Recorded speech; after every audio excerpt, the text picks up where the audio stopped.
Hail Traveler, and welcome to the Strataugury Advanced Gameplay Tutorial Part 2. It is I, once again, the Fatebringer, and here we shall begin a practical demonstration as a culmination of all the knowledge you have gleaned from the previous tutorials. This playthrough will include advanced gameplay elements, so make sure to watch the advanced gameplay video before continuing. To give you a better sense of how these new unit types and game components are applied in an actual game, we will visit a duel already in progress. At the beginning of the game, both players agreed to use both breakers and artifacts. On our battlefield we have a level 1 hero, Elanis the Tigress, with a current and maximum AD of 20, a red paladin with a current and maximum AD of 15, a black footman with a current AD of 10, a mage with a current and maximum AD of 10, a steel palisade, a griffin, and 7 mana, 2 red, 5 black. Our opponent has the following on their battlefield: a monument, the Marksman's Watchtower, a red Amazon with a current and maximum AD of 19, a mongrel demon with a current and maximum AD of 20, and 5 mana, 2 red, 3 black. It is our turn, so we draw a card and turn 5 black mana to exercise our mage's Flaming Bolt ability, targeting the opponent's Amazon. Since the Amazon is red and the mana turn is all black, the Flaming Bolt does 8 damage instead of the usual 5. This ability has a dispel value of 2.0, but our opponent chooses not to dispel it, so the Amazon is reduced to a current AD of 11.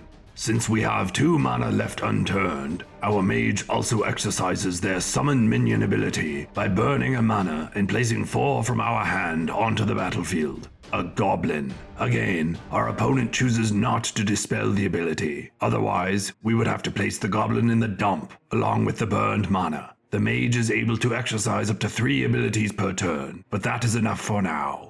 Let us launch a standard attack toward the opponent with Elanis, the Griffin, and our newly spawned Goblin, which is able to immediately attack due to its initiative ability. The opponent blocks all 3 with the Marksman's Watchtower.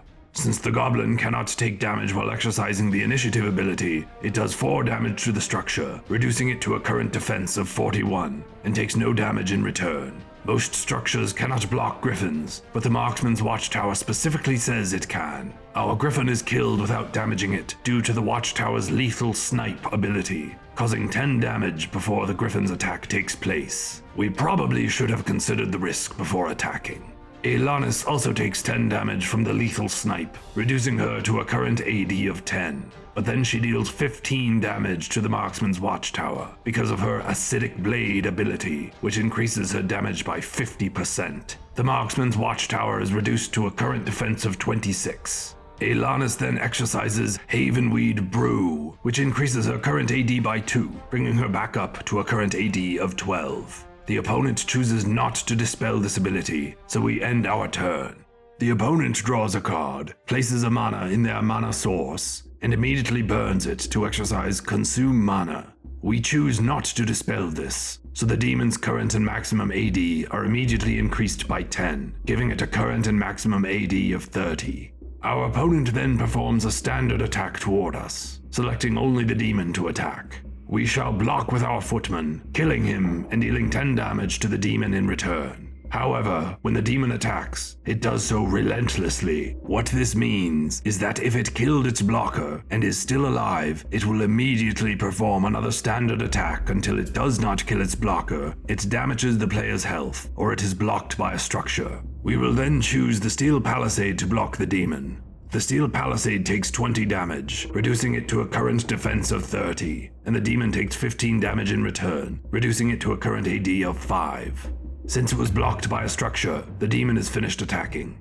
Our opponent then performs Derivation by turning 5 mana to draw 3 cards. They then use 2 10s from their hand to repair the Watchtower 20 defense, which raises it back to its maximum defense of 45. Remember that repairing a structure cannot raise it above its maximum defensive value. Our opponent ends their turn. It is our turn, and we draw a card. It is concerning how quickly the opponent's demon can gain strength while hiding behind the Watchtower. We have a mage, but Flaming Bolt can only target soldiers, which does not include supernaturals. The watchtower will cause significant damage to any soldier performing a standard attack, so our chances of taking out the demon while it recovers are very slim. Luckily, we have a queen in our hand, so we turn 5 mana to bestow the amulet, symbol of the Beast Hunter, upon our brave paladin. This amulet causes its wearer to become immune to damage from creatures and demons, along with their abilities. Therefore, if the demon performs a standard attack again, we can block with our paladin without taking any damage from it, while still causing damage to the demon. Additionally, since the demon will be unable to kill our paladin, it will be stopped from attacking relentlessly.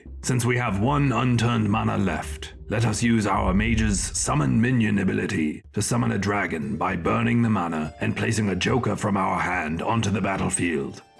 We will then have Alanis exercise Havenweed Brew to increase her current AD to 14. The opponent again chooses not to dispel this ability, so we end our turn. Our opponent draws a card, places a mana in their mana source, and immediately burns it for the demon to exercise Consume Mana. We choose not to dispel this ability, so the demon's current AD becomes 15. They then perform Derivation by turning 5 mana to draw 3 extra cards. They cast Targeted Strength on their Amazon using 2 aces, which causes her current and maximum AD to double for the next 2 rounds, so she would have a current AD of 22 and a maximum of 38. We choose not to dispel this enchantment.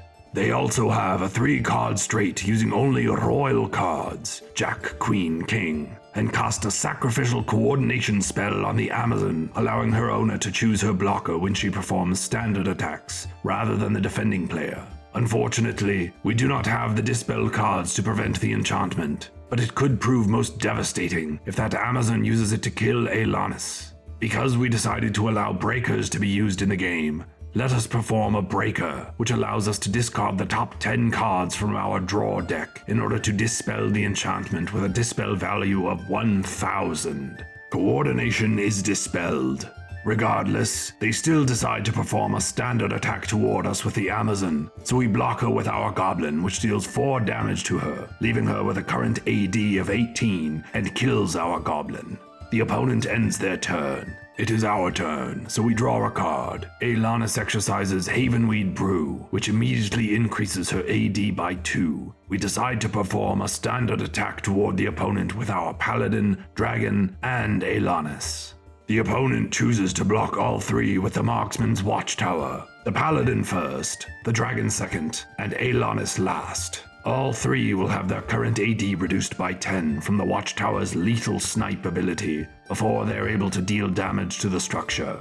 The Paladin is reduced to a current AD of 5 and does 5 damage to the Watchtower. The Dragon is also reduced to a current AD of 5, but does an initial 10 damage due to its Fire Breath ability, followed by additional 5 standard attack damage. Alanis is reduced to a current AD of 6 and deals 9 damage due to her Acidic Blade ability. In total, the Marksman's Tower is reduced to a current defense of 16. We have 5 black mana, so we turn all of them for our mage to exercise Flaming Bolt, targeting the red Amazon and reducing her current AD by 8, leaving her with 10. The opponent chooses not to dispel this ability, so we end our turn. Our opponent draws a card, places a mana in their mana source, and immediately burns it for the demon to exercise Consume Mana. Its current AD is now 25, as we choose to again not dispel this ability. They turn their 5 remaining mana to perform their artifact retrieval, taking their card from off to the side and adding it to their hand. They then decide to cast Battering Ram, with 2 kings and a joker. It is likely that artifact was a king. We don't have the cards to dispel it, so our palisade is destroyed. They perform a standard attack toward us with their Amazon, and we block her with our Dragon, which is killed but deals 5 damage to the Amazon, reducing her to a current AD of 5. The opponent ends their turn. It is our turn, so we draw a card and place it as mana. Alanis exercises Havenweed Brew, which immediately increases her AD by 2. Our opponent chooses not to dispel this ability. We then turn 5 mana to perform Derivation and draw 3 extra cards. We have a 4-card same color straight, so we cast Mana Blast, targeting the opponent. They choose not to dispel the enchantment, so they immediately lose 2 mana, which gets placed in their dump. We end our turn. The opponent draws a card, then burns a mana for the demon to exercise Consume Mana. We choose not to dispel this, so the demon now has a current AD of 35. The targeted strength enchantment has expired, so the Amazon is reduced to a current AD of 3 and a maximum AD of 19. Our opponent ends their turn. It is our turn, so we draw a card. Alanis exercises Havenweed Brew, which immediately increases her AD by 2, bringing her up to a current AD of 10. Our opponent chooses not to dispel this ability. We then turn 5 mana to trigger Mana Blast, which forces the opponent to place another of their mana in the dump, leaving them with only 1 mana in their mana source. We end our turn. The opponent draws a card, then burns their last mana for the demon to exercise Consume Mana. Let us try and dispel this ability. We place a pair of 9s down as a dispel. Our opponent chooses not to counter dispel, so the Consume Mana ability is dispelled, and the mana remains burned. But the demon's current AD is not increased. Our opponent ends their turn. It is our turn, so we draw a card. Alanis exercises Havenweed Brew, which immediately increases her AD by 2. Our opponent chooses not to dispel this ability. We turn 5 mana, and our mage exercises Flaming Bolt, targeting the Amazon. The opponent chooses not to dispel this ability, so the Amazon is killed and placed in the graveyard. We end our turn. The opponent draws a card. Fortunately for us, they are unable to place any mana in their empty mana source. So, because the demon is unable to attempt to exercise Consume Mana, our opponent loses dominance over the demon. The demon performs a standard attack against its owner, who chooses to block it with the Marksman's Watchtower. The demon is first reduced to a current AD of 25 from Lethal Snipe, before dealing damage to the tower, which destroys it. As the demon was blocked by a structure, it will not continue to attack relentlessly. The demon's current AD is then reduced by 50%, leaving it with a current AD of 13. Our opponent ends their turn. It is our turn, so we draw a card. Alanis exercises Havenweed Brew, which immediately increases her AD by 2. Our opponent chooses not to dispel this ability. We then turn 3 mana, and our mage exercises Warrior's Blessing. Our opponent chooses not to dispel this ability either. We perform a standard attack toward our opponent with Alanis. The opponent cannot block with the demon, as they do not have dominance over it. So our opponent has no option but to take the damage on their health. We then do a high card reveal to see if Warrior's Blessing is applied. Our card is not of greater value than theirs, so unfortunately, this blessing is not applied. We then reshuffle our draw decks. That is alright, we still deal a total of 21 damage to our opponent's health. We end our turn. The opponent draws their card, which can be placed as mana. They place it in their mana source and immediately burn it for the demon's Consume Mana ability. We choose not to dispel this. Our opponent has regained dominance over the demon, and its current AD is increased to 23. They then summon a wooden wall to the battlefield with a pair of jacks. They end their turn. It is our turn, so we draw a card. Alanis exercises Havenweed Brew, which immediately increases her AD by 2.